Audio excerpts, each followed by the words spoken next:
Hey guys, welcome back to the Conservative Core, where our goal is to shine a light on the ridiculousness of the left.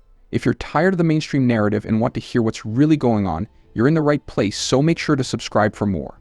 Today, we're diving into the media's love affair with Kamala Harris. When Joe Biden announced he was stepping down from running in November, the media didn't waste a second. They immediately started hyping up Kamala Harris as the next big thing. Headlines everywhere, praising her as a groundbreaking choice, perfect candidate to lead the country, even though the voters literally had no say. Now, the media is even going as far as to try and rewrite history for what she was and wasn't in charge of. "Quote-unquote border czar."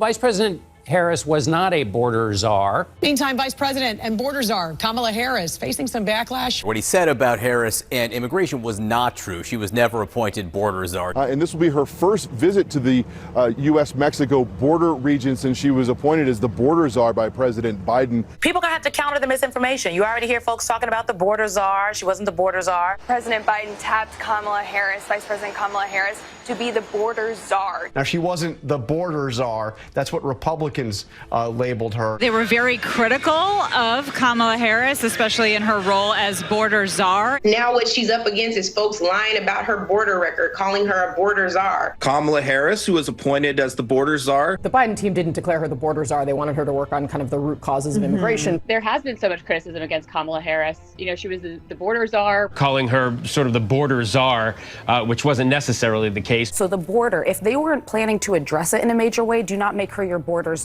She met with some of the Northern Triangle countries, but nothing has effectively... But we all know the tricks they're trying to pull, and now the media is not wasting any more time. They're next.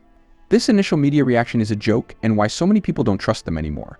They're trying to create a narrative that people like Kamala Harris, when this couldn't be further from the truth. This period of intense media support can be described as a honeymoon phase. Just like a newlywed couple, everything she does is seen through rose-colored glasses. Any criticism was quickly dismissed or downplayed, but we have some great polling numbers to show just how much people really don't like Kamala, and by the looks of it, it looks like the honeymoon phase is just about over. But first I want to break down this cringe-worthy video. If you haven't seen it, Obama finally endorsed Harris, and it just so happened to be on video. Let's run the clip, but warning, this is cringe-worthy. Kamala! Hello. Hi! Hey there! Oh, hi, you're both together. Oh, it's good to hear you both. I can't have this phone call without saying to my girl Kamala, I am proud of you. This is going to be historic. We called to say Michelle and I couldn't be prouder to endorse you and to do everything we can to get you through this election and into the Oval Office. Oh my goodness. Michelle, Barack, this means so much to me. I am looking forward to doing this with the two of you, Doug and I both, and getting out there, being on the road. But most of all, I just want to tell you the words you have spoken and the friendship that you have given over all these years mean more than I can express. So thank you both. It means so much. And we're going to have some fun with this too, aren't we? Now, many people were wondering, why did it take so long for Obama to endorse Harris?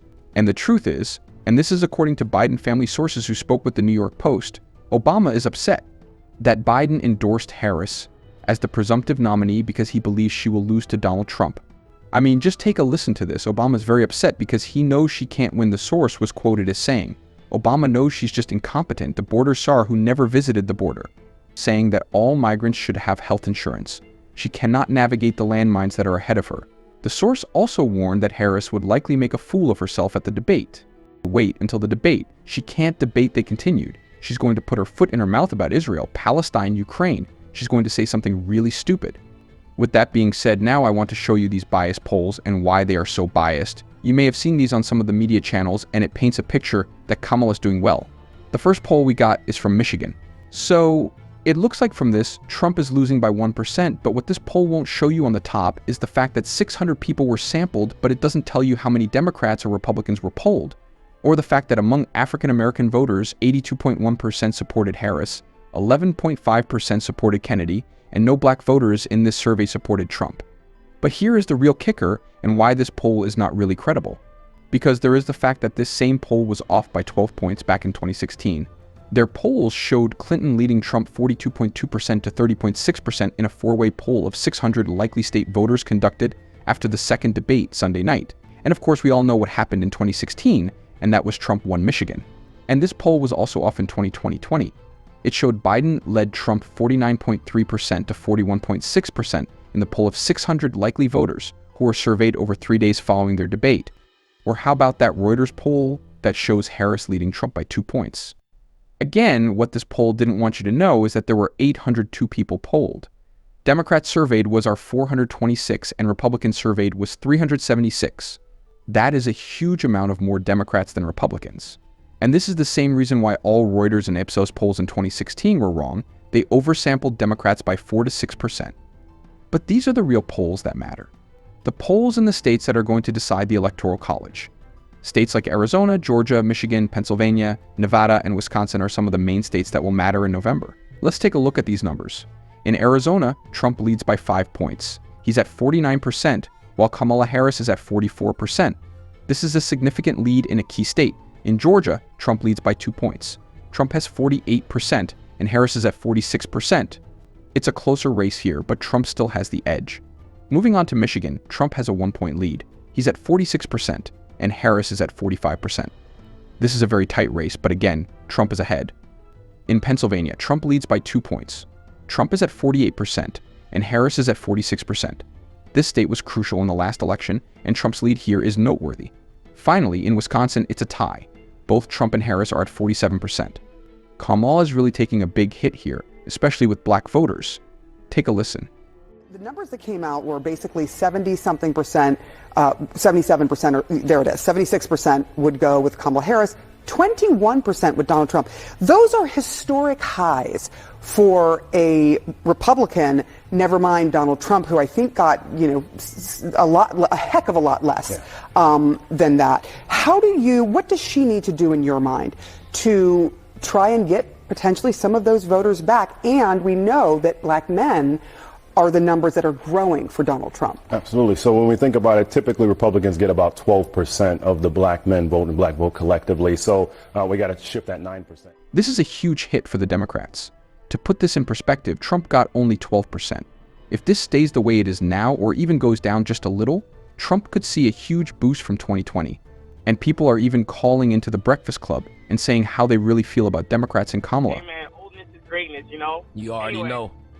I don't think America's ready. I don't think America's ready for a female president. You know what? I'm a black man, and I absolutely do not want another Democratic president in there. I think we should give the Republicans another try. There's a lot of agendas that the Democratic Party has kind of put into place that I don't support. I think they're destroying the black man. They're destroying the black family.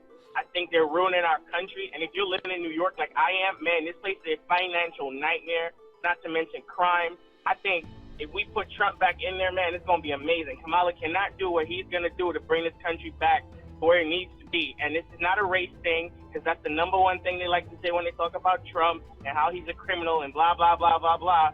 I don't think any of that matters. His policies are what we need to focus on, and he's going to get us back where we need to go. Kamala is not ready. People are seeing through the media BS. Now, these numbers reveal a lot about the current state of the race. Despite the media's efforts to boost Kamala Harris, the polls show Trump leading in several key states. The so-called honeymoon period for Harris doesn't seem to be translating into solid support among voters. Another thing is, it's also important to remember that Trump historically underperforms in polls. This means his actual support could be even higher than what these numbers indicate. With all that being said, look at this picture. Trump is leading, and this is the national polls, which doesn't really mean that much considering, again, we have the Electoral College. He is leading by 2+ points on average. Well, that's all I got for this one. Thanks for watching, and make sure to subscribe, hit the notification bell, and like this video for more conservative news daily. See you in the next one.